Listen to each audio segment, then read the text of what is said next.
tiše mlčí, v očích má smích. Jen on ví, že dnes vítězí lži a hří.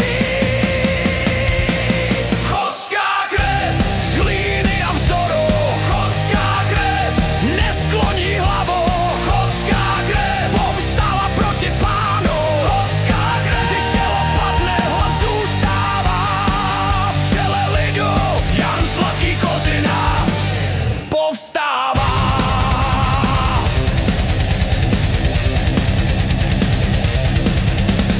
Kozina proti soudu stojí sám.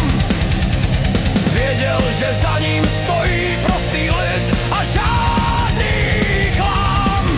Než ho vzala šibenice a smrt na svůj břeh, zaznělo, co někomu vzalo dech. Lomikare,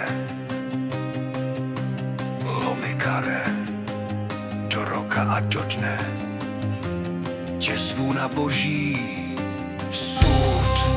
Roka den přišel mráz, Lomikar, co ho soudil, už neuviděl ráno zas. V chodských lesích to znovu šumí jako zpěv.